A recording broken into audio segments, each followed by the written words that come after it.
Hello friends, नमस्कार, आदाब, सत श्री अकाल। यदु क्लासेस के इस यूट्यूब प्लेटफॉर्म पे मैं आपका स्वागत करता हूं। आज की क्लास में हम करने वाले हैं सीटेट 2021 का एसएसटी का पोर्शन। मेरा नाम कृष्ण यादव है। तो चलिए शुरू करते हैं आज की क्लास। आज की क्लास में हम देखेंगे 31 नंबर क्वेश्चन। देखिए, एसएसटी का जो फर्स्ट क्वेश्चन है 31 से शुरू हो रहा है।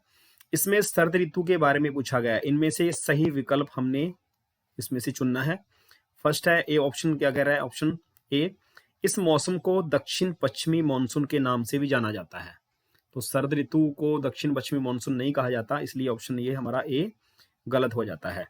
बी क्या कहता है? इस मौसम में पवन बंगाल की खाड़ी तथा अरब सागर से स्थल की ओर बहती है। तो ये भी हमारा गलत हो जाता है, क्योंकि मैं इसमें आपको कंसेप्ट एक क्लास में करवाऊंगा। तो ये ऑप्शन हमारा गलत होता है। सी क्या कहता है? यह मौसम मानसून के आने तथा आगे बढ़ने का मौसम है। तो इसका मानसून से कोई भी संबंध नहीं है, तो ये ऑप्शन भी हमारी गलत हो। ए, बी और सी सभी इसमें से गलत हैं। तो इसका आंसर सही क्या बनेगा? फोर्थ, ए, बी और सी सभी गलत ऑप्शन है। 32 नंबर क्वेश्चन देखते हैं। निम्नलिखित में से कौन सी नदियां सुंदरबन डेल्टा का निर्माण करती हैं?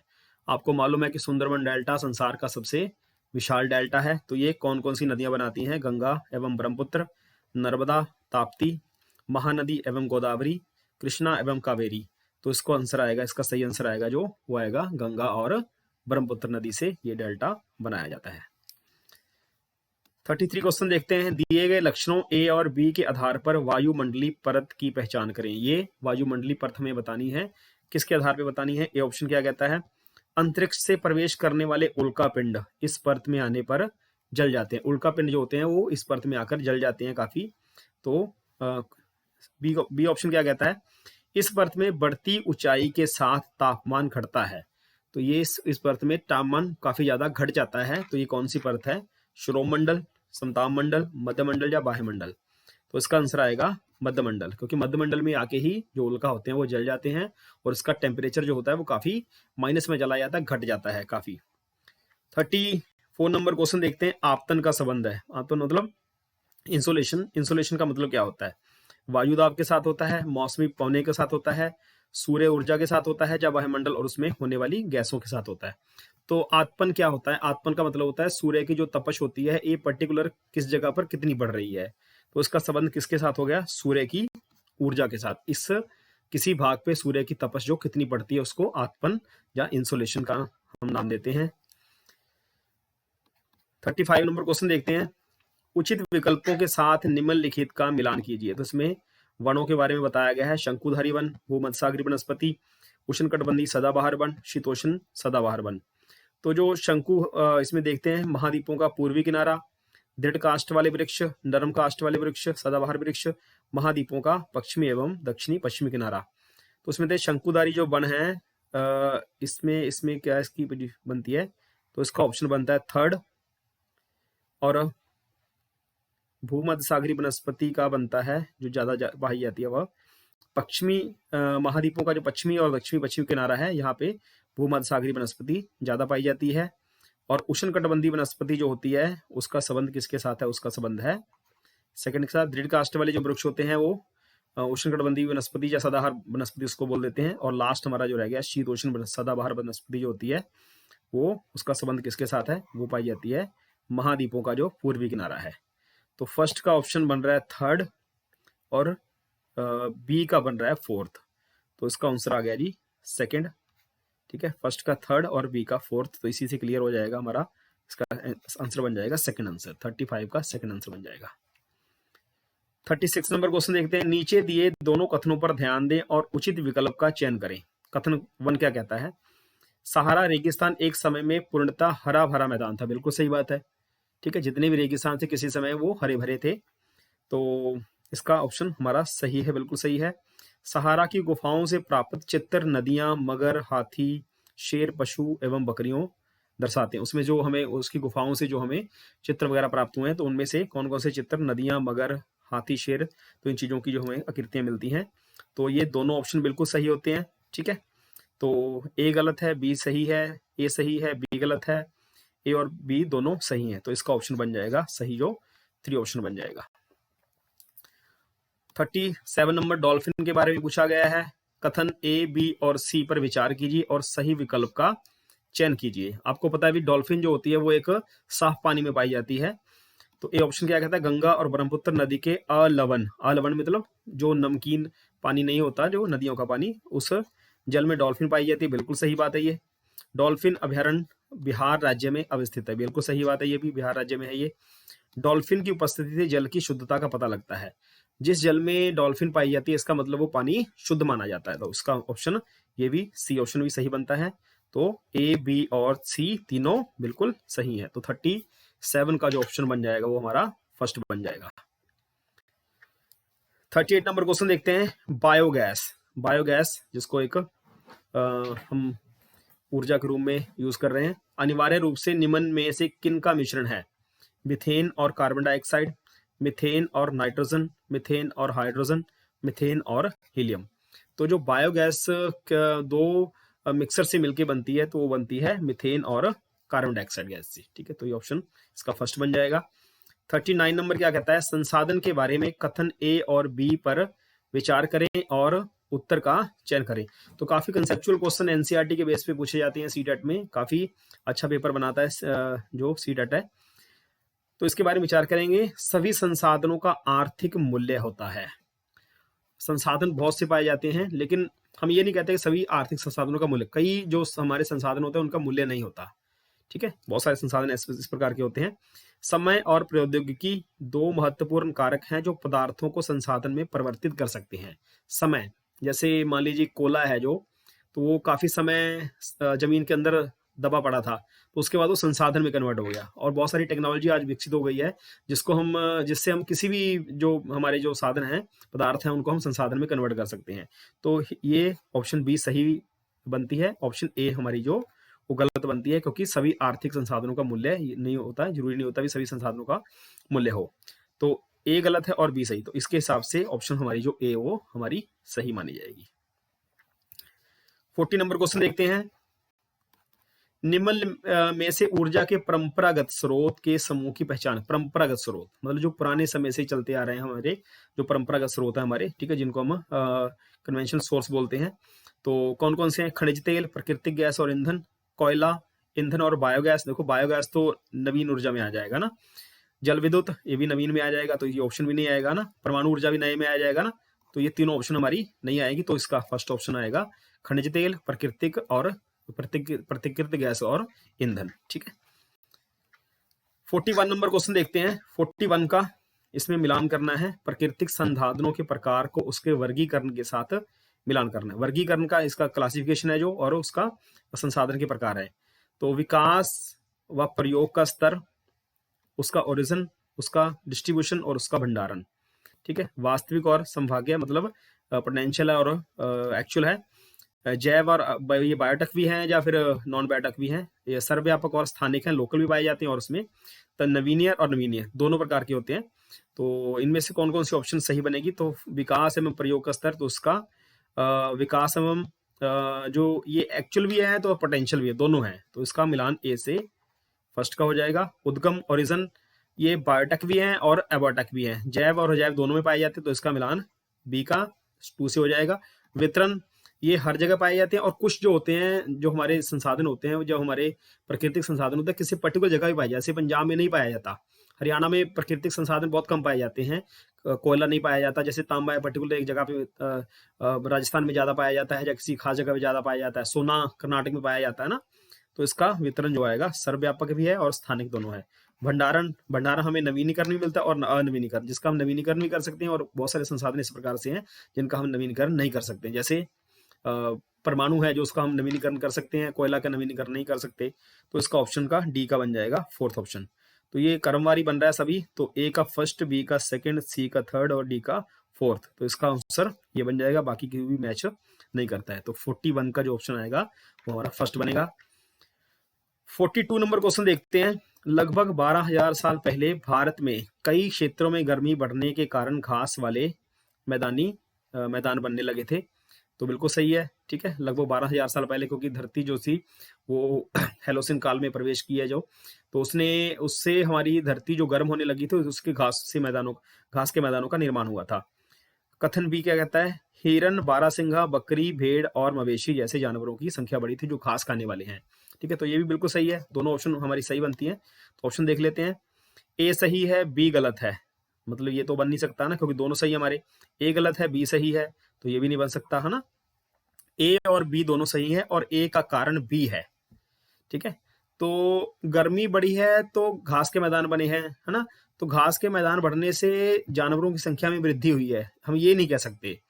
मतलब ए बी का कथन कारण नहीं है।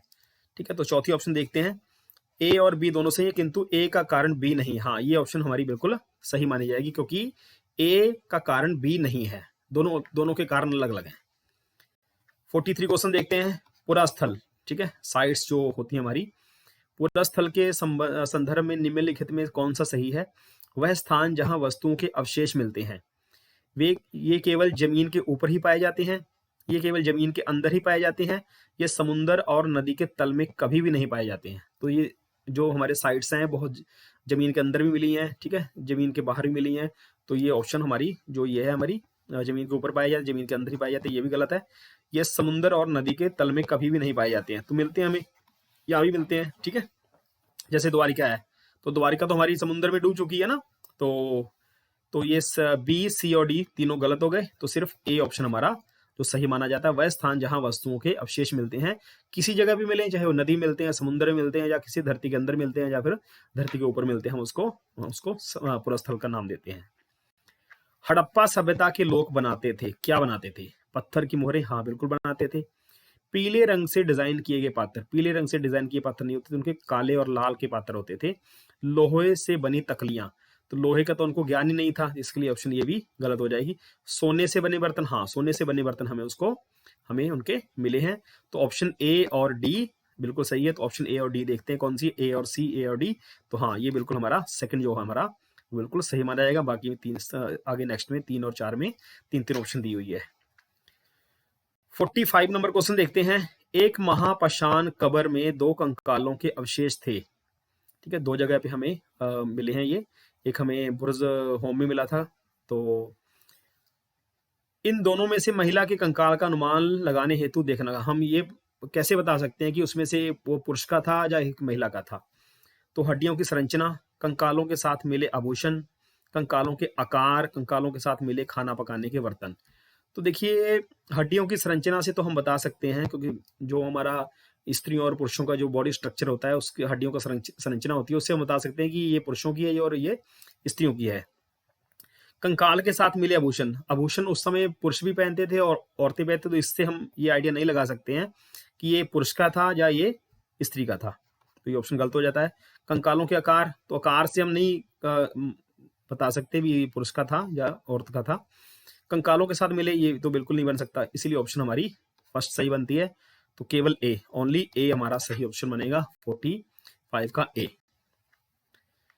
46 क्वेश्चन देखते हैं, प्रारंभिक काल से शुरू करके आरोही क्रम में इन निम्नलिखित को सजाना है। वेदों की रचना की शुरुआत, ये लगभग हमें पता है 1500 बीसी से मानी जाती है। महापाषाणों के निर्माण का जो, ये तो काफी पहले शुरू हो गया था, सबसे पहले शुरू हो गया था ये। तो ये फर्स्ट ऑप्शन में हम रखेंगे इसको। इनाम गांव में कृषकों का निवास, जो ये लगभग हड़प्पा काल में हुआ था, लगभग 1600 बीसी में शुरू हुआ था। चरक तो ये काफी बाद में आए हैं, ये सबसे बाद में चरक ही आए हैं, तो रोही क्रम में इनको लगाना है। तो ये बी, सी, ए और डी, ये ऑप्शन हमारी सही बनती है। तो बी, सी, डी, ए। तो यहां तो दे रखा है b, c, a, d. A b c तो नहीं बनती है, सी भी नहीं बनती पहले तो ना, तो सी, ए भी नहीं बनती है ना। तो यही ऑप्शन बननी चाहिए। कमेंट बॉक्स में आप कमेंट करके बता दीजिए। मेरे हिसाब से तो ये सही बन रही है। ठीक है, क्योंकि ये क्रम यही सही बनना चाहिए इसका, इसी अकॉर्डिंग। हो सकता है इसको ग्रेस नंबर मिला हो 46 का। अगर किसी को एग्जैक्ट मालूम है तो बता दीजिए। ठीक है, मेरे हिसाब से तो ये ऑप्शन बन रहा है। 47 का देखते हैं, उल्टा क्रम लगाना है इसको, अवरोही क्रम में लगाना है इसको। लोहे के प्रयोग में बढ़ोतरी, नगर आहत सिक्के। उपमहाद्वीप में लोहे के प्रयोग की शुरुआत, अब देखिए लोहे की शुरुआत मतलब पहले हुई हो, उसके बाद ही लोहे के प्रयोग में बढ़ोतरी हुई है। अरिकामेडु पत्तन में बसना, ठीक है, अरिकामेडु पत्तन एक था। संगम साहित्य की रचना की शुरुआत, ठीक है, तो ये सबसे लास्ट में क्या हुआ है इसको हमें बताना है। तो सबसे अब लोहे के प्रयोग, लोहे उपमहाद्वीप में जो ये शुरू हो गया था ये लोहे का प्रयोग, ये काफी मतलब बाद में हुआ था शुरू। संगम साहित्य लगभग 300 बीसी में रचा गया था और अरेकामेडु पत्तन में लगभग एक बीसी के लगभग इसमें बसना हुआ था। तो लोहे के प्रयोग की शुरुआत ये सबसे पहले हुई है, मतलब इसको हम सबसे लास्ट में रखेंगे, बी ऑप्शन सबसे लास्ट में रहेगी।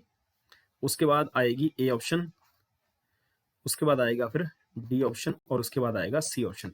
सी d a b, c d a b, हाँ इसका क्रम सही बनेगा सी डी ए बी। तो सी डी ए बी इसको उल्टा क्रम में लगाना था, तो इसके हिसाब से हमारा ऑप्शन जो बन जाएगा सही वो हमारा सी ऑप्शन बन जाएगा।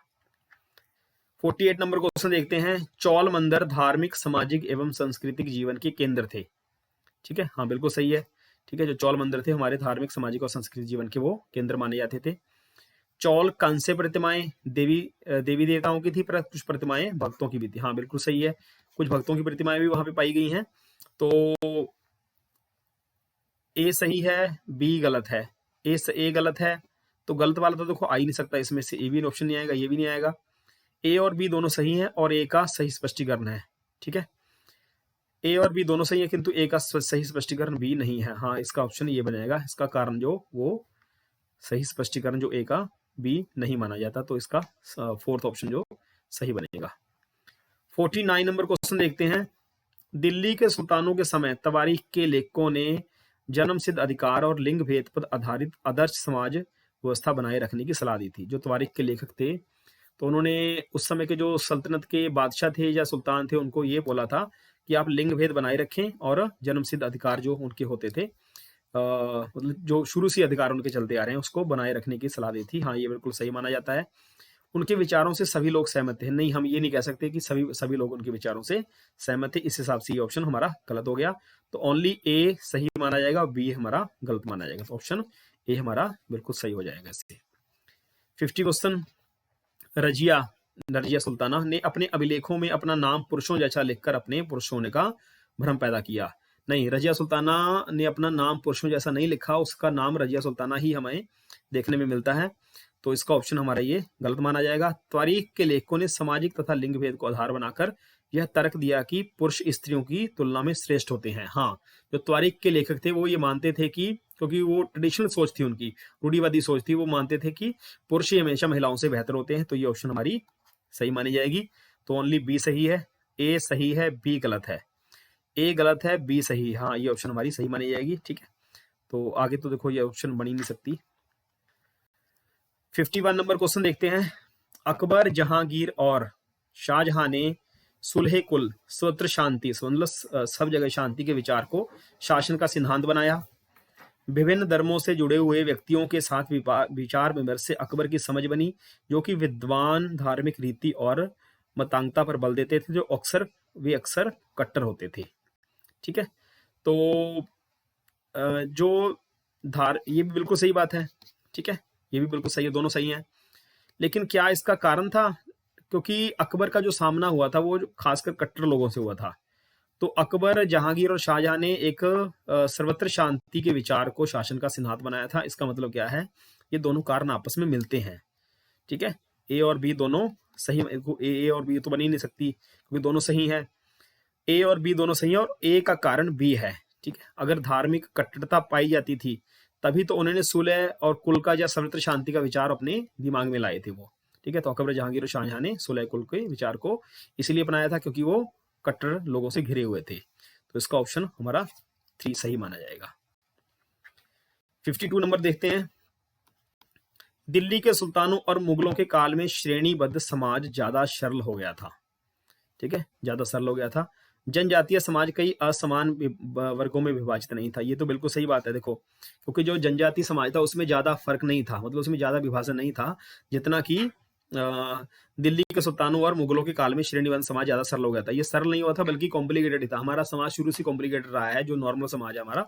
तो ये ऑप्शन हमारा गलत माना जाएगा और ओनली ऑप्शन हमारा बी सही माना जाएगा। तो ऑप्शन ए सही है, बी गलत है, ए गलत है, बी सही है। तो इसका ऑप्शन हमारा 2 बनेगा, 52 का 2 बनेगा। 53 नंबर क्वेश्चन।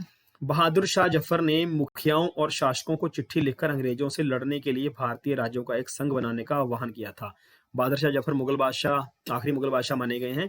तो उन्होंने सभी राज्यों को एक लेटर लिखा था भी हम सभी को इकट्ठा होकर एक संघ बनाना चाहिए और अंग्रेजों के साथ लड़ना चाहिए। तो ये कथन बिल्कुल सही माना जाएगा। बहादुर शाह जफर की 1857 के बगावत को अपना समर्थन देने के फैसले ने स्थिति रातों रात पीड़ित बगावतियों के पक्ष में बदल दी थी। हाँ, बादशाह ने मुगल बादशाह ने फैसला ले लिया था कि मैं उनके साथ खड़ा होऊंगा, तो इससे स्थिति रातों रात बदल गई थी। तो एक समय तो पड़ला उनका भारी हो गया था। तो ये भी कथन सही है। तो अब देखते हैं इसका कथन और कारण। ए सही है, बी गलत है। ये तो ऑप्शन आ ही नहीं सकती, ये भी नहीं आ सकती। ठीक है, ए और बी दोनों सही हैं और ए ने बी को सुनिश्चित किया। ठीक है, इसके बीच कोई संबंध नहीं था, संबंध था, दोनों का आपस में संबंध था, क्योंकि उन्होंने चिट्ठी लिखी थी पहले। ठीक है, सभी को एक साथ इकट्ठा होने का आह्वान किया था, संघ बनाने का आह्वान किया था। तो इससे स्थिति जो थी वो बिल्कुल बदल गई थी। तो इसका ऑप्शन हमारा सी सही माना जाएगा। 44 नंबर क्वेश्चन, औपनिवेशिक काल के दौरान महिलाएं जाति एवं सुधार के संदर्भ में निम्नलिखित में से कौन सा विकल्प गलत है? ठीक है, गलत ऑप्शन हमें चुनाव करना है। पंडित रमाबाई ने पुणे एक विधवा गृह की स्थापना की थी। हाँ, पंडित रमाबाई ने पुणे में एक विधवा गृह की स्थापना की थी, ये बिल्कुल सही है। प्राचीन ग्रंथों के ज्ञान से सुधारकों को नए कानून बनाने में मदद मिली। हाँ, जो प्राचीन हमारे ग्रंथ थे उसमें बहुत सी ऐसी कुरीतियां थी जिसको हमारा समाज एक्सेप्ट नहीं करता था, तो इनको नया कानून बनाने में काफी मदद मिली थी, ये भी बिल्कुल सही है। विद्यासागर ने विधवा विवाह का सुझाव दिया था, ये भी बिल्कुल सही है। विद्यासागर थे, उन्होंने विधवा विवाह को सुझाव दिया था। फोर्थ ऑप्शन, प्रार्थना समाज ने केवल हिंदू ग्रंथों पर विचार नहीं, इन्होंने सभी ग्रंथों पर विचार विमर्श किया था प्रार्थना समाज ने। तो इसका ऑप्शन हमारा जो गलत ऑप्शन हमारा वो फोर्थ माना जाएगा, सही आंसर 4 आएगा। 54 नंबर क्वेश्चन, तेलंगाना राज्य भारत के किस राज्य का हिस्सा था? तेलंगाना राज्य किस राज्य का हिस्सा? बिल्कुल सिंपल क्वेश्चन था। मध्य प्रदेश, कर्नाटक, महाराष्ट्र, आंध्र प्रदेश। तो आपको मालूम है कि 2014 में तेलंगाना राज्य आंध्र प्रदेश से अलग हुआ था। तो इसका ऑप्शन हमारा फोर्थ आएगा। 56 नंबर क्वेश्चन, निम्नलिखित कथनों पर ध्यान दें और लोकतंत्र में संचार माध्यम की सही भूमिका का चयन करें। संचार माध्यम की भूमिका की चयन करनी है हमें। इसे समाचार के माध्यम से नागरिकों को सूचना पहुंचानी चाहिए, बिल्कुल ठीक है। जो संचार होता है उसको समाचार के माध्यम से, समाचार के माध्यम कोई भी हो सकते हैं, इसे समाचार के माध्यम से नागरिकों को सूचना पहुंचानी चाहिए, बिल्कुल सही है। इसे विज्ञापक के दृष्टिकोण को समाचार कार्यक्रम के माध्यम से देना चाहिए। ठीक है, विज्ञापक के दृष्टिकोण को समाचार कार्यों को, ये जरूरी नहीं होता भी समाचार कार्य हम कोई स्पेशल करेंगे तो उसको हम सूचना ट्रांसफर करेंगे, तो ये ऑप्शन मेरे हिसाब से गलत हो जाएगा। इसे हर दृष्टिकोण की चर्चा करनी है, हाँ बिल्कुल करनी चाहिए। हर दृष्टिकोण, किसी का अपना विचार हो सकता है, किसी घटना का अलग दृष्टिकोण हो सकता है, तो उसको हर दृष्टिकोण की चर्चा करनी चाहिए। तो ऑप्शन ए और सी दोनों सही माने जाएंगे। ऑप्शन हम देख लेते हैं कौन से, ए और बी, ये भी नहीं आएगा, बी और सी भी नहीं आएगा, ए और सी, हाँ ये ऑप्शन हमारा बिल्कुल सही माना जाएगा, सी ऑप्शन। 54 नंबर क्वेश्चन, निम्नलिखित में से कौन सा विज्ञापन रूढ़िवादी चित्रण, जेंडर स्टीरियोटाइप का उदाहरण नहीं है? ठीक है, जिससे ये जेंडर स्टीरियोटाइप दर्शाता हो। स्पोर्ट्स जूते के विज्ञापन में एक लड़की फुटबॉल खेलती हुई। ठीक है, पहले क्या होता था, भी लड़कियों को मतलब एक पर्टिकुलर गेम ही खेलने दिया जाता था, तो अगर लड़की फुटबॉल खेल रही है तो ये स्टीरियोटाइप नहीं है ना, तो ये ऑप्शन नहीं आएगा। चाय के विज्ञापन में एक माँ का सुबह चाय बनाना। ठीक है, लिपस्टिक के विज्ञापन में एक महिला का मेकअप करना। गाड़ी के विज्ञापन में एक महिला को पति द्वारा ऑफिस छोड़ने जाना। ठीक है, तो चाय के विज्ञापन में, क्योंकि सुबह का कप जो चाय लेती है उसमें भी हम स्टीरियोटाइप नहीं बता सकते, स्टीरियोटाइप है इसमें। लिपस्टिक के विज्ञापन में महिला का मेकअप करना। ठीक है, तो मेकअप तो महिला ही करती है ना ज्यादा, तो इसमें ऑप्शन आएगा हमारा, गाड़ी के विज्ञापन में एक महिला को पति द्वारा ऑफिस छोड़ा जाना। मेकअप खैर पुरुष भी करते हैं आजकल तो, है ना, ओनली मेकअप नहीं, लेकिन लिपस्टिक के विज्ञापन में बोल रहा है वो। ठीक है, ओनली लिपस्टिक की बात कर रहा है, तो इसका ऑप्शन हमारा बनेगा फोर्थ, क्योंकि लड़कियां गाड़ियां चला सकती हैं लेकिन अगर उनका पति उसको छोड़ने जाता है तो ये कहीं ना कहीं जेंडर स्टीरियोटाइप को दर्शाता है। तो इसका 57 का ऑप्शन हमारा बन जाएगा फोर्थ। 58 नंबर, नीचे दिए कथनों या लक्षणों ए और बी के आधार पर महाद्वीप की पहचान करनी है हमें। यह विश्व का सबसे छोटा महाद्वीप है। ठीक है, देखो अगर छोटा महाद्वीप है तो सबको पता लग गया होगा ना कौन सा महाद्वीप सबसे छोटा महाद्वीप है। इसे द्वीपीय महाद्वीप भी कहता है, तो आपको सब पता होगा क्या है, इसका आंसर आएगा ऑस्ट्रेलिया। इसको द्वीपीय महाद्वीप भी कहा जाता है। ये पूरी तरह दक्षिणी गोलार्ध में स्थित है। 59 नंबर क्वेश्चन, सौर मंडल में हम जैसे जैसे सूर्य से दूर जाते हैं, मतलब जैसे बुध आ गया, इसके बाद फिर शुक्र ग्रह है, फिर धरती हमारी है ना, उसके बाद मंगल ग्रह है ना, जैसे जैसे हम दूर जाते हैं ग्रहों द्वारा सूर्य के चारों ओर परिक्रमण करने की अवधि बढ़ जाती है। हाँ, क्योंकि जैसे जैसे हम सूर्य से दूर जाएंगे उससे ग्रहों की जो परिक्रमण की अवधि है वो हमारी क्या हो जाती है, बढ़ जाती है। तो ये ऑप्शन तो सही माना जाएगा। आगे देख लेते हैं, ग्रहों द्वारा सूर्य के चारों ओर परिक्रमण करने की अवधि जो घटती जाती है, नहीं ये गलत है। ग्रहों का आकार घटता जाता है, नहीं ये भी गलत है। सूर्य के बहुत नजदीक के ग्रह गैस और तल पदार्थों, नहीं, नजदीकी ग्रह जो होते हैं भारी पदार्थों से बने होते हैं, ठीक है, और जो दूर वाले होते हैं वो गैसी ग्रह हैं। जो पहले 4 हैं वो भारी पदार्थों से बने हैं, लास्ट वाले 4 हैं वो गैसी ग्रह माने जाते हैं। तो इसका ऑप्शन जो हमारा सही बनेगा वो 59 का वो बनेगा हमारा ए ऑप्शन। 60 क्वेश्चन देखते हैं। कल्पना करें यदि धरती अपने कक्षीय समतल की ओर नहीं झुकी होती, मतलब 23.5 डिग्री वो नहीं झुकी होती, तो क्या होता। प्रदीप्ति वृत्त और जिसको हम सर्कल ऑफ इल्यूमिनेशन बोलते हैं, प्रदीप्ति दिवस और देशांतर रेखाएं एक दूसरे से मिल जाती। प्रदीप्ति वृत्त और अक्षांशी रेखाएं एक दूसरे से मिल जाती, अक्षांशी रेखाएं, ठीक है, यहाँ देशांतर रेखाएं, यहाँ अक्षांशी रेखाएं।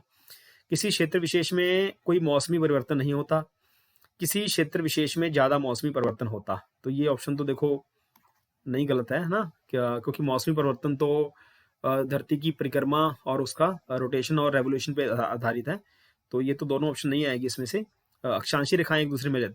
प्रदीप्ति विष क्या होता है, जैसे मान लीजिए ये हमारी धरती है, ठीक है, तो यहाँ पे अगर हम धरती को ये मान लें कि वो अपने कक्ष पे नहीं झुकी हुई है, तो प्रदीप्ति विष क्या होता है, जैसे सूर्य का जो तपश होता है वो किसी जगह पे पड़ता है, तो उस हिसाब से जो वृत्त बनाया जाता है उसको हम प्रदीप्ति वृत्त बोलते हैं।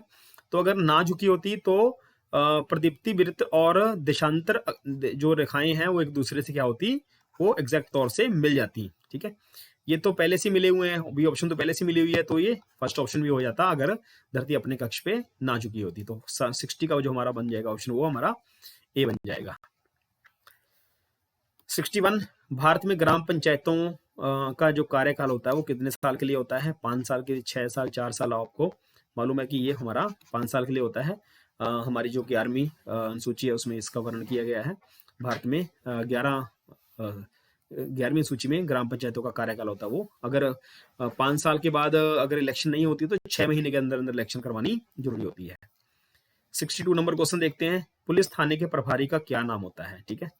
स्टेशन हाउस अफसर, पुलिस अधीक्षक, अफसर on special duty, home inspector. तो इसको माना जाता है पुलिस ऑफिसर, पुलिस हाउस अफसर, ठीक है। तो ये ऑप्शन आएगा हमारा। 63 क्वेश्चन देखते हैं, हिंदू उत्तराधिकार अधिनियम में लाए गए 2005 के संशोधन ने निम्नलिखित में से क्या मुहैया करवाया, ठीक है। जो हिंदू उत्तराधिकार कानून था 2005 का, अल्पसंख्यक समुदायों का धार्मिक विद्यालय खोलने का अधिकार था, महिलाओं का पारिवारिक संपत्ति में बराबर हिस्सेदारी का अधिकार था, हिंदू समुदाय का विवाह संबंधी विशिष्ट कानून का अधिकार था, पुरुषों का तलाक के बाद मुआवजा देने की जिम्मेवारी से सुरक्षा का अधिकार था। तो जो हिंदू उत्तराधिकार अधिनियम में आया था उसमें कहा गया था महिलाओं को भी परिवार की संपत्ति में बराबर की हिस्सेदारी मिलनी चाहिए। 64 नंबर क्वेश्चन, भारतीय संविधान की व्याख्या का अंतिम अर्थ निर्णायक किसे माना जाता है। जो भारतीय संविधान की अगर क्लियर कट व्याख्या संविधान में ना दी गई हो तो उसकी अंतिम व्याख्या कौन करता है, तो भारत के राष्ट्रपति, संसद, न्यायपालिका, अटॉर्नी जनरल। तो उसकी अंतिम व्याख्या करती है हमारी सुप्रीम कोर्ट, या हमारी इसका ऑप्शन आएगा हमारा न्यायालय, न्यायपालिका। 65 नंबर, अत्याचार निवारण अधिनियम 1989 को निम्नलिखित में से कौन से समुदाय को न्याय दिलाने के लिए पारित किया गया था। जो हमारा 89 का जो एक्ट था हमारा, तो इसको SC/SC एक्ट भी बोलते हैं हम, ठीक है। तो ये दलित एवं अल्पसंख्यक, दलित एवं आदिवासी, आदिवासी एवं दलित, केवल अल्पसंख्यक। तो इसका ऑप्शन आ जाएगा हमारा आदिवासी एवं दलित, तो सी ऑप्शन आएगा इसका।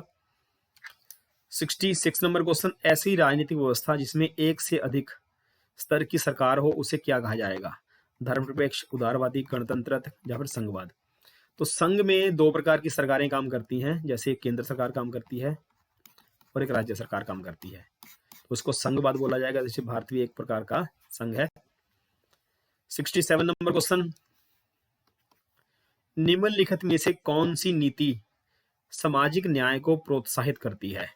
ये पेडागोगी बेस्ड क्वेश्चन बना हुआ है। सरकारी नौकरियों में सूचीगत दलित जाति के उम्मीदवार को आरक्षण देना, हाँ बिल्कुल करती है ये, ठीक है। आरक्षण जो ऐसी कैटेगरी के लोग हैं उनको हमारे संविधान के तहत आरक्षण मिला हुआ है। न्यूनतम मेहनताना कानून बनाना, ठीक है। तो ये भी क्योंकि सामाजिक न्याय को, ठीक है, सामाजिक न्याय का मतलब क्या होता है भी, समाज में हम बराबरता या समाज में हम लोगों को जस्टिस उपलब्ध कराएंगे। तो हमारे संविधान का मूल उद्देश्य क्या है, हम सामाजिक, आर्थिक और राजनीतिक तौर पे जो जस्टिस हम उपलब्ध कराएंगे। तो ये ऑप्शन बी भी सही है, ए भी सही है, तो ए और बी दोनों ऑप्शन इसकी सही मानी जाएगी। 68 नंबर क्वेश्चन क्या कहता है,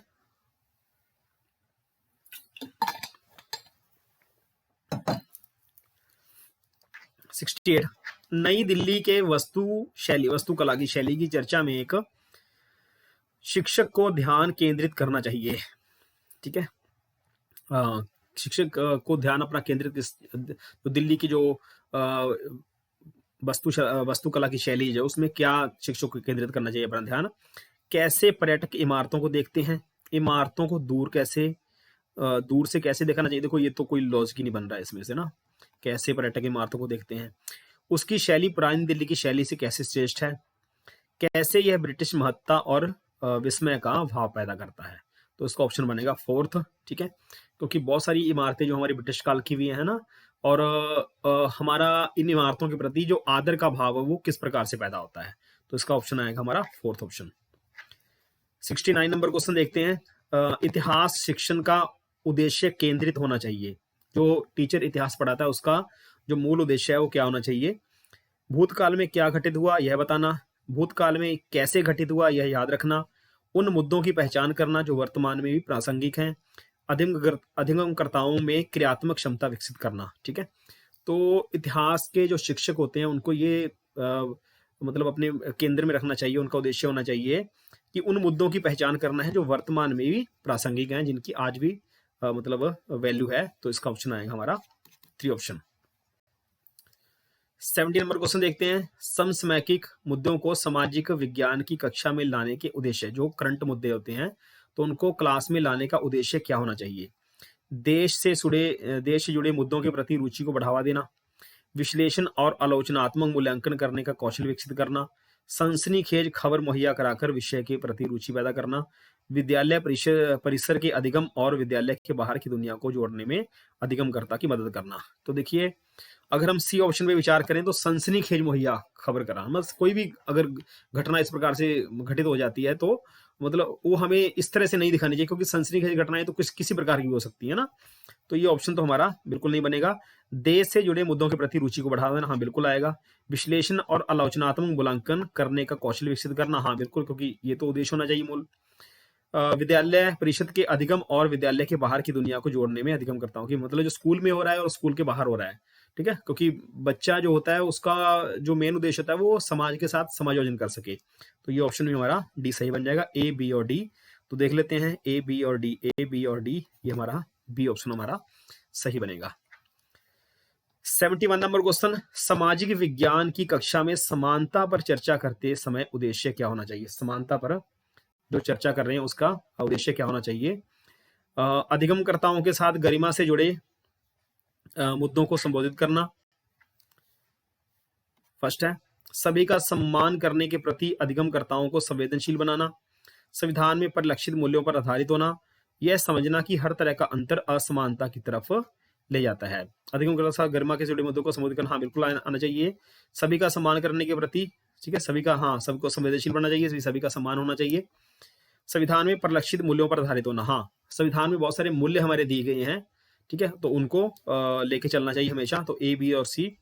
यह समझना कि हर तरह का अंतर असमानता की, नहीं हम ये नहीं कह सकते, क्योंकि कई चीजों में अंतर भी होना चाहिए ना, अंतर भी होता है। तो इसका मतलब ये नहीं होता कि हर अंतर जो असमानता होती है, ठीक है, बहुत चीजों में। तो इसका ऑप्शन हमारा डी नहीं बनेगा। तो इसमें कौन कौन से सही है, ए बी और सी सही है। तो फर्स्ट आएगा 71 का फर्स्ट। 72 का, कक्षा और समाज में व्याप्त विविधता को संबोधित करने के लिए सामाजिक विज्ञान के शिक्षक को क्या करना चाहिए। ठीक है, व्यापक विविधता जो है उसको संबोधित करने के लिए विभिन्न संस्कृतियों से जुड़े उदाहरणों को कक्षा की चर्चा में शामिल किया जाए, बिल्कुल करना चाहिए इसको। केवल उन्हीं उदाहरणों को लेना चाहिए जो अधिकांश बहुमत के लिए प्रासंगिक हो। नहीं, ये बिल्कुल गलत है, ठीक है, क्योंकि अगर हम सिर्फ बहुमत वालों को लेकर ही चलेंगे तो ये फिर हमारे ये समानता नहीं होगी। सी ऑप्शन क्या कहता है, अपने व्यक्तिगत अनुभवों को कक्षा में साझा करने के लिए विद्यार्थियों को प्रेरित करना चाहिए। हाँ, विद्यार्थियों को प्रेरित करना चाहिए एक टीचर को, ताकि वो अपने एक्सपीरियंस को सभी क्लास के सामने प्रेजेंट कर सके, उसको एक्सप्रेशन मिलना चाहिए, बिल्कुल, है ना। तो फर्स्ट और सी और ए हमारा सही माना जाएगा। तो ए और सी हमारा सही है, बी हमारा सही नहीं माना जाएगा। 73 सामाजिक विज्ञान में आंकलन को, ठीक है, आंकलन को मतलब असेसमेंट को बल देना चाहिए। उन अधिगमकर्ताओं की पहचान करना जो असफल हो रहे हैं। अधिगमकर्ताओं की कक्षा में लेखन की क्षमता को जांचना है। अधिगमकर्ताओं के सूचना को याद करने का मापन करना है। अपने अधिगम को विभिन्न दैनिक परिस्थितियों से जोड़ने की अधिगमकर्ताओं की क्षमता का मूल्यांकन करना है, ठीक है। मतलब जो भी सीखा गया है उसको अपने जीवन काल में जोड़ना है। एक ऑप्शन मैं ये बताता हूँ, कई बार ना हमारी जो 4 ऑप्शन है ये काफी जो लंबी होती है ना, मोस्टली क्वेश्चन की ऑप्शन वही बनती है। तो इन सभी में से ऑप्शन में लंबा क्या है, तो फोर्थ है। वैसे तो चलो पढ़ना चाहिए फिर भी, पर फिर भी आइडिया लगा के हम बना सकते हैं। मतलब अपने जो हमने सीखा है तो उसको अपने जीवन में कैसे इंप्लीमेंट कर सकते हैं उसको, ठीक है। तो अधिगमकर्ता की क्षमता का मूल्यांकन करना है, तो इसका फोर्थ ऑप्शन आ जाएगा। द्वितीयक मतलब सेकेंडरी सोर्स का उदाहरण है C.A. बेली द्वारा लिखित an illustrated history of modern India, James Mill द्वारा लिखित a history of British India, Bharat का संविधान, अवनिंद्रनाथ टैगोर की पेंटिंग। अब सेकेंडरी सोर्स और प्राइमरी सोर्स क्या होते हैं? प्राइमरी सोर्स वो होता है जिससे हमें डायरेक्ट जानकारी मिलती है, जैसे भारत का संविधान है, भारत का संविधान पढ़ने से आपको डायरेक्ट जानकारी मिलेगी, क्योंकि इसको किसी ने लिखा नहीं है, तो ये तुम्हारा प्राइमरी सेक्टर हो गया। अवनिंद्रनाथ टैगोर की पेंटिंग उस समय का हालात दर्शाती है, क्योंकि उन्होंने खुद बनाई है, तो ये भी हमारे लिए प्राइमरी सेक्टर हो गया। जेम्स मिल ब्रिटिश काल के थे, तो उन्होंने जो हिस्ट्री लिखी थी ब्रिटिश काल की, तो वो हमारे लिए प्राइमरी सोर्स हो गया। C.A. बेली द्वारा लिखित इंटरेस्टेड हिस्ट्री ऑफ मॉडर्न, पूरी मॉडर्न हिस्ट्री को उन्होंने लिखा है, तो इसकी हमारे लिए ये हमारा, क्योंकि उन्होंने देखा नहीं उस काल को, तो ये हमारे लिए क्या हो गया, हमारे लिए पूरा काल नहीं देखा उन्होंने, ठीक है, तो ये हमारे लिए क्या हो गया, सेकेंडरी सोर्स हो गया। 75 नंबर क्वेश्चन देखते हैं। औपनिवेशिक भारत में स्त्री शिक्षा पर चर्चा करने के लिए विद्यार्थी निम्न आत्मकथाओं में से किसको संदर्भित कर सकते हैं, ठीक है। स्त्री शिक्षा पर चर्चा करने के लिए विद्यार्थी इनमें से आत्मकथाओं में से कौन सो को मतलब चूज कर सकते हैं? ताराबाई शिंदे कृत स्त्री पुरुष तुलना, रामसुंदरी देवी कृत अमार जीवान, रुकैया शेखावत हुसैन कृत सुल्ताना का स्वपन, सतनार कृत मनी मिकलाई। तो स्त्री शिक्षा पर चर्चा करने के लिए सबसे बेस्ट जो मानी जाएगी वो मानी जाएगी रामसुंदरी कृत। रामसुंदरी एक बंगाली कवित्री थी, तो उन्होंने मतलब उन्होंने अपने जीवन के बारे में उसमें लिखा था, उन्होंने कैसे स्ट्रगल किया है ना, तो स्त्री शिक्षा पर चर्चा करने के लिए सबसे जो मतलब संदर्भित कर सकते हैं वो कर सकते हैं रामसुंदरी देवी कृत अमार जीवन को। 76 भूगोल शिक्षण, ठीक है, को किन मुद्दों से जुड़े संदर्भ में परिप्रेक्ष्य का विकास करना चाहिए? जो भूगोल शिक्षण होता है इनमें से कौन सा उसके साथ जुड़ा हुआ है? तो संसाधन और संरक्षण, ठीक है, संसाधन तो देखो भूगोल में ही आता है ना, कौन कौन से संसाधन होते हैं। विकास और विस्थापन, ये भी विकास हो रहा है किसी जगह या विस्थापन हो रहा है किसी जगह से दूसरी जगह से ट्रांसफर हो रहा है ना। विविधता में एकता से जुड़ी, ये हमारा सामाजिक विज्ञान, मतलब ये हमारा सामाजिक विज्ञान में आएगा, ये हमारा सोशियोलॉजी में पढ़ा जाएगा ये, और मानव विकास, ठीक है। तो इसका ऑप्शन हमारा मानव विकास भी हम भूगोल में पढ़ाएंगे, ठीक है, ह्यूमन डेवलपमेंट जो हुई है, तो इसका ऑप्शन हमारा कौन सा बनेगा? सी तो नहीं बनेगा, तो ए बी और डी, इसमें ए बी और डी, तो इसका ऑप्शन बनेगा ए बी और डी सही ऑप्शन। 77 नंबर क्वेश्चन देखते हैं। एक सक्रिय सामाजिक विज्ञान की कक्षा अधिगमकर्ताओं को प्रेरित करती है, जो एक्टिव क्लासरूम होती है वो प्रेरित करती है किस चीजों को लिए? चर्चाओं को नियमितम रखना है, पाठ्य पुस्तक के गठन पठन पर केंद्रित होना है, व्याख्यान को सुनना और साझा पर निर्भर करना है, चुनौतीपूर्ण प्रोजेक्ट में भागीदार बनना है, ठीक है। जो एक्टिव क्लास होती है तो सिर्फ पाठ्य पुस्तक पर फोकस करना या चर्चाओं को नियमितम छोटा कर देना उसको, या फिर व्याख्यान को सिर्फ सुनना है ना, तो इससे क्लास में एक्टिवनेस नहीं आएगी। तो क्या करना है इसको? फोर्थ ऑप्शन, चुनौतीपूर्ण प्रोजेक्ट में भागीदार, क्योंकि जब हम किसी क्लास को कोई प्रोजेक्ट दे देंगे तो उसमें क्रियाशीलता के साथ वो क्या करेंगे, उसमें भागीदार बनेंगे। 78 अध्याय के अंत में दिए गए प्रश्नों के बारे में निम्न में से कौन सा कथन सही है? ये विद्यार्थियों को अवधारणाओं को अपने शब्दों में बताने और मुद्दों पर वाद विवाद के लिए प्रेरित करता है। ठीक है। प्रोजेक्ट कार्य तुलना और विभेद करना अध्याय के अंत में दिए गए प्रश्नों के प्रकार हैं। ये अधिगम कर्ताओं में कक्षा में पहले पढ़ाई गई अवधारणाओं की समझ विकसित। तो इसका ऑप्शन देखो सी नहीं बनेगा, क्योंकि अधिगम कर्ताओं में कक्षा में पहले पढ़ाई गई अवधारणाओं की समझ विस्तृत करता है, तो ये तो ऑप्शन नहीं आएगा, देखो ना। तो ए, बी और सी सही है। सी तो देखो नहीं आएगा, इसमें सी नहीं आएगा, इसमें सी नहीं आएगा ना, तो इसका ऑप्शन आएगा हमारा 2 ऑप्शन। तो फर्स्ट और सेकंड सही है, क्योंकि पुराना पढ़ा गया उसमें अवधारणा की समझ नहीं विस्तृत करता है, क्योंकि बात कब की कर रहा है वो? अध्याय के अंत में। ठीक है, अध्याय के अंत मतलब जो अध्याय हम उस क्लास में पढ़ेंगे। 79 नंबर क्वेश्चन क्या कहता है? सामाजिक और राजनीतिक जीवन की पाठ्य पुस्तकों में सामाजिक और राजनीतिक मुद्दों की परिभाषाएं और विवरण दिया गया है। हाँ, बिल्कुल दिया गया है। संस्थाओं और प्रक्रियाओं को ऐसे चित्रित किया गया है जैसे कि वे उसी कार्यान्वित हैं जैसे संविधान में उनकी कल्पना की गई है। नहीं, मतलब हम ये नहीं कहते कि जिस प्रकार से उनका वर्णन जो संविधान में दिया गया जैसे संस्थाओं का, तो उसी प्रकार से काम कर रही है। नहीं, उनका काम बदल गया है या काम उनका उस हिसाब से काम नहीं कर रही है ना। सी, लोगों तथा क्षेत्रों से जुड़े विभिन्न ठोस उदाहरणों को प्रस्तुत किया। हाँ, ये बिल्कुल सही है। ठीक है, इसमें बी ऑप्शन हमारा नहीं बनेगा, ए और सी हमारा बनेगा। तो इसमें देख लेते हैं, ए और सी हमारा बिल्कुल सही माना जाएगा। 80 नंबर क्वेश्चन देखते हैं। डॉक्टर अंबेडकर के कोरेगांव जाते हुए अनुभव का वर्णन करते हुए एक शिक्षक पूछते हैं, क्या आपको लगता है स्टेशन पर लोगों ने डॉक्टर अंबेडकर और उनके भाइयों के प्रति भेदभाव किया? ठीक है, तो क्वेश्चन पूछ रहा है टीचर, एक बच्चे से क्वेश्चन पूछ रहा है। तो इस प्रश्न में शिक्षक किस कौशल पर जोर दे रहे हैं? अनुभवों की तुलना करना, परिस्थितियों से अनुमान लगाना, कारण और प्रभाव, परिस्थिति के बारे में परिकल्पना बनाना। तो इसमें हम क्या कर रहे हैं? मतलब टीचर अंबेडकर के बारे में पूछ रहा है, मतलब आपको लगता है कि स्टेशन पर उनको स्टोरी बता के, तो इससे बनेगा परिस्थितियों से अनुमान लगा, क्योंकि बच्चों में परिस्थितियों से अनुमान लगाने की जो क्षमता विकसित होती है, तो इसका ऑप्शन बन जाएगा 80 का 2 ऑप्शन। 81 बाजार विषय का परिचय देने के लिए कौन सी शिक्षण शास्त्रीय विधि सर्वोत्तम हो सकती है? पाठ्य पुस्तक का पठन और चर्चा। देखो, बाजार विषय के बारे में पढ़ा तो सिर्फ पाठ्य पुस्तक से हम नहीं कर सकते हैं, तो ये ऑप्शन तो गलत हो जाएगा। एक दुकानदार को कक्षा में साक्षात्कार के लिए आमंत्रित करना है। तीसरा, विभिन्न प्रकार के बाजारों से जुड़े चित्रों को दिखाना, देवी पुस्तक के थ्रू ही हो गया ना। मानचित्र में स्कूल के आसपास के बाजारों को, तो मानचित्र से भी हम नहीं कर सकते, तो सबसे ऑथेंटिक जो सर्वोत्तम विधि मानी जाएगी वो मानी जाएगी हमारी सेकंड ऑप्शन, किसी दुकानदार को कक्षा में साक्षात्कार के लिए आमंत्रित करना। अगर दुकानदार हमारे पास आएगा तो वो हमारा एक प्राइमरी सोर्स होगा, तो हम उससे ज्यादा अच्छे तरीके से सीख सकते हैं।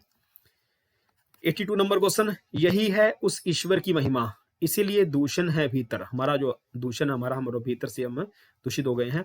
दूषित है काया भीतर से, इसमें कोई भ्रम न रखना, मारी चोखा का है यह कहना। एक शिक्षक के तौर पर आप इस कविता का विश्लेषण और अपने अधिगमकर्ताओं से चर्चा कैसे करेंगे? ठीक है, क्या कहेंगे? मानवीय शुद्धता जन्म से निर्धारित होती है। नहीं, ये तो नहीं कहेंगे इसमें। मानवीय शुद्धता हम जो काम करते हैं उससे निर्धारित, तो इसमें ये नहीं कहा गया बिल्कुल। मानवीय शुद्धता हमारे विचार और विश्वास से निर्धारित होती है। हाँ, ये थोड़ा हो सकता है। मानवीय शुद्धता को ईश्वर की कृपा से पाया, नहीं, ये इसमें नहीं कहा गया, तो इसका ऑप्शन आएगा हमारा सी 3 ऑप्शन। मानवीय शुद्धता हमारे विचार और विश्वास से निर्धारित होती है। 83 नंबर क्वेश्चन देखते हैं। सामाजिक विज्ञान की पाठ्यचर्या उच्च प्राथमिक स्तर पर केंद्रित करता है। जीवन, पृथ्वी के जीवन, मतलब सामाजिक विज्ञान की पाठ्यचर्या उच्च प्राथमिक जीवन पर केंद्रित करता है। जो उच्च मतलब क्या आना चाहिए इसमें? पृथ्वी के जीवन के आवास के रूप में समझ बनाना, अपने क्षेत्र, राज्य और देश पर अध्ययन करना, भारत के अतीत और सामयिक विकास का अध्ययन करना। तो देखो, सामाजिक विज्ञान की जो करिकुलम है उसका जो फोकस होना चाहिए वो किस पे होना चाहिए? तो इसमें सभी आएगा, तो ए, बी और सी, इसका ऑप्शन हमारा सी बन जाएगा। 84 नंबर क्वेश्चन देखते हैं। ग्लोब और प्रकाश स्रोत का इस्तेमाल करके एक शिक्षक, ग्लोब और प्रकाश, ठीक है, किन अवधारणाओं को दर्शा रहा है? एक ग्लोब है, उसके पास एक टॉर्च ली है उसने, तो किस चीज को दर्शा रहा है? परिक्रमा। हाँ बिल्कुल, क्योंकि धरती कैसे परिक्रमा करती है, दिन और रात कैसे बनते हैं इसमें, ठीक है, मौसम परिवर्तन होते हैं कैसे होते हैं, ठीक है, धरती घूम के ऋतु परिवर्तन होते हैं कैसे परिवर्तन होते हैं, उस प्रकार से। तो ये सभी दिखा रहा है। वर्षा का वितरण इससे नहीं दिखा पाएगा वो, ठीक है, क्योंकि ग्लोब और प्रकाश की मदद से वर्षा का वितरण नहीं दिखाया जा सकेगा, तो इसका ऑप्शन हमारा डी नहीं बनेगा, तो ए, बी और सी बनेगा। इसमें है ऑप्शन ए, बी और सी, तो फर्स्ट ऑप्शन इसका सही बन जाएगा। 85 नंबर क्वेश्चन, एक शिक्षक के तौर पर आप इतिहास के लोहा बनाने वाले और फैक्ट्री मालिक विषय पर चर्चा करते समय भूगोल की पाठ्य पुस्तक के लिए अध्याय में इसका अंतर संबंध स्थापित करेंगे। ठीक है, लोहा और फैक्ट्री मालिक की बात चल रही है। तो खनिज संसाधन, हाँ, क्योंकि लोहा खनिज संसाधन है, इसका होगा। उद्योग, हाँ, लोहे के उद्योग होते हैं। ऊर्जा संसाधन, ठीक है, ये थोड़ा डाउटफुल है। ऊर्जा संसाधन हमारी पृथ्वी के अंदर क्या है, हमारी पृथ्वी जो होती है वो 35% जो हमारी है लोहे की बनी हुई है, तो ये भी हमारा आ जाएगा। तो इसमें सी ऑप्शन नहीं आएगा क्योंकि ऊर्जा के साथ लोहे का कोई संबंध नहीं है। तो ए, बी और d, a b c a b d, इसका सेकंड ऑप्शन बन जाएगा 85 का सेकंड ऑप्शन। 86 नंबर क्वेश्चन देखते हैं। एक शहर के स्कूल में भूगोल की कक्षा में वनों के प्रकार विषय का परिचय देने के लिए सर्वोत्तम विधि क्या होगी। मतलब वनों के बारे में हमें बताना है, और हमें पता है कि वन बहुत प्रकार के होते हैं, शंकुधारी वन भी होते हैं, टुंड्रा वनस्पति पाई जाती है। अगर हम बच्चों को अध्ययन करवा रहे हैं तो हम टुंड्रा वनस्पति थोड़ी लेके जाएंगे उसको, या पहाड़ों में थोड़ी लेके जाएंगे, ये इस प्रकार की वनस्पति पाई जाती है ना। तो ऑप्शन क्या है, देखो, विद्यालय के समीप वन का क्षेत्र भ्रमण करने का आयोजन करना। तो मेरे हिसाब से तो अगर हम समीप के जो जंगल है उनका भ्रमण करवाएंगे तो उससे सिर्फ उसी कैटेगरी की जो, मतलब जो नजदीक कैटेगरी की जो जंगल होते हैं उसके बारे में पता लगेगा, तो ये ऑप्शन तो नहीं बनेगा। क्षेत्र में पाए जाने वाले वनों पर पावर पॉइंट प्रेजेंटेशन बनाना, ठीक है, जो हमारे एरिया में पाए जाते हैं, तो इसमें भी लिमिटेड पाए जाएंगे। विभिन्न प्रकार के वनों पर आधारित डॉक्यूमेंट्री दिखाना, ठीक है, ये हो सकता है। वनों के प्रकार पर कार्य करने के लिए अधिगमकर्ताओं को छोटे छोटे समूहों में बांट देना। तो ये बच्चे किस लेवल पे काम कर सकेंगे, ये तो है नहीं भी वो टुंड्रा चले जाएंगे या फिर वो पहाड़ों पे चले जाएंगे ना, तो ये ऑप्शन भी हमारी गलत बनेगी। हमारा क्या सबसे बेस्ट माध्यम क्या होगा, सर्वोत्तम विधि क्या होगी, तो हम दिखाएंगे एक डॉक्यूमेंट्री दिखाएंगे भी इस प्रकार का जो वन है जो हमारे इस एरिया में पाए जाते हैं, जो हमारे टुंड्रा बने में इस प्रकार के पाए जाते हैं, पहाड़ों में जैसे जैसे हम ऊंचाई पे जाते हैं तो उस प्रकार से वनों की जो विविधता है वो अलग होती जाती है। ठीक है, तो इसका ऑप्शन हमारा सी बन जाएगा 86 का। 87 नंबर देखते हैं। भूकंप पर चर्चा के दौरान व्यवहारिक कौशल अधिगमकर्ताओं में विकसित करने के लिए शिक्षक को बल देना चाहिए। ठीक है, तो भूकंप के प्रकार, ठीक है, अब भूकंप के प्रकार बता देंगे तो उसमें व्यवहारिक कौशल कौन सा विकसित हो रहा है ना। सेकंड है भूकंप के दौरान बरती जाने वाली सावधानी, हाँ, ये व्यवहारिक कौशल हो सकता है। हालिया भूकंपीय घटनाओं पर, ये तो ज्ञान इकट्ठा कर रहा है ना, वो भूकंप से जुड़ी गतिविधियों का प्रदर्शन करना, ठीक है, कौन कौन सी गतिविधियां हो सकती हैं, कौन कौन कैसे धरती कांपती, कैसी हिलती है ना, सब वो। तो इसमें व्यवहारिक कौशल अगर हम विकसित कर रहे हैं बच्चे में तो उसका आएगा सेकंड ऑप्शन, क्योंकि भूकंप के दौरान बरती जाने वाली जो सावधानियां होती हैं बच्चों, उसके बारे में टीचर जो बच्चों को बताएगा। 88 नंबर क्वेश्चन देखते हैं। तवा बांध क्षेत्र, ये काफी चर्चा में रहा था 1990 के दौर में। के स्थानीय लोग 1990 के दशक में अपने जीवन यापन से जुड़े कौन से अधिकार के लिए संगठित हुए थे। ठीक है ना, तो ये तवा बांध मध्य प्रदेश में है। तो उसमें काफी लोग जो उनको मुश्किल आई थी, तो बाद में मतलब उन्होंने अपना एक संगठन बना लिया था। तो वो अधिकार की प्राप्ति करना चाहते थे। कौन से अधिकार की प्राप्ति करना चाहते थे वो? खेती करने का अधिकार था, मछली पकड़ने का अधिकार था, उद्यान खेती का अधिकार था, व्यावसायिक वन पालन का अधिकार था। तो इनको अधिकार मिला था 1996 में। ठीक है, तो ये इनका खास जो धंधा था वो मछली पकड़ने का, ये एक खास प्रजाति थी वो मछली पकड़ने के अपने अधिकार के लिए संगठित हुई थी। तो उनको 1996 में ये अधिकार दोबारा प्रदान कर दिया गया था। 89 नंबर क्वेश्चन देखते हैं। निम्नलिखित में से कौन सी व्याख्या विविधता का विविधता का उचित प्रतीक है? यह लोगों के बीच भेदभाव बढ़ाता है, यह लोगों के बीच एक रूपता बढ़ाता है, यह लोगों की विशिष्टता को स्वीकारता है, यह लोगों के बीच असमानता को स्वीकारता है। ठीक है ना, तो इसमें सबसे जो उचित प्रतीक आएगा वो आएगा थर्ड ऑप्शन, यह लोगों के विशिष्टता को, क्योंकि हर व्यक्ति जो अपने आप में होता है वो विशिष्ट होता है। 90 नंबर क्वेश्चन देख लेते हैं। भारतीय लोकतंत्र के संदर्भ में निम्नलिखित में से कौन सा कथन गलत है? ठीक है, कौन सा गलत है? भारतीय जनता का एक छोटा हिस्सा भारतीय स्वतंत्रता से पहले भी मतदान कर सकता था। हाँ, कर सकता था, क्योंकि कुछ जो लिमिटेड एरियाज लिमिटेड लोग थे उनको मतदान का अधिकार जो मिला हुआ था। तो ये ऑप्शन तो हमारा नहीं बनेगा क्योंकि गलत पूछा गया है। स्वतंत्रता के बाद भारत ने प्रतिनिधि लोकतंत्र को बनाया। हाँ, बिल्कुल बनाया। ठीक है, तो ये भी सही है, ये भी सही होगा ना। भारत में सरकार को लोग अप्रत्यक्ष रूप से चलाते हैं। ठीक है, तो अप्रत्यक्ष रूप से चलाते हैं, बिल्कुल चलाते हैं ना। भारत में पहला आम चुनाव 1950 में होता, नहीं, आम चुनाव 1950 में नहीं होता, ये 1952 में होता। जो हमारी लोकसभा इलेक्शन हुई थी वो 1952 में हुई थी। ठीक है, 13 मई 1952 को हमारी जो पहली लोकसभा है उसका गठन किया गया था। तो ये थे हमारे एसएसटी के 2021 के जो question, top question. I hope कि आपकी इन क्वेश्चन के द्वारा एक परसेप्शन बनेगी आने वाले एग्जाम में किस प्रकार के क्वेश्चन पूछे जा रहे हैं। आप इसके आइडिया लगा सकते हैं और अपने पेपर को अच्छा बना सकते हैं। तो आई होप कि आपको आज की क्लास पसंद आई होगी। अगर आपको आज की क्लास पसंद आई है तो प्लीज़ हमारे चैनल को लाइक करें, कमेंट करें और सब्सक्राइब करना ना भूलें, बेल आइकन का बटन दबाना ना भूलें। मैं इसलिए आपकी एक पूरी सीरीज़ जो हमारी जितने भी सीटेट के पेपर हुए हैं मैं उस सभी सीरीज में आपके लिए बना रहा हूँ। तो इसके बाद हम सीडीपी का पोर्शन भी करेंगे और बाकी जो पोर्शन है उसको भी करेंगे ताकि आपको आने वाले एग्जाम में हेल्प हो सके। तो मिलते हैं फिर एक नई क्लास के साथ, तब तक के लिए बाय, थैंक यू।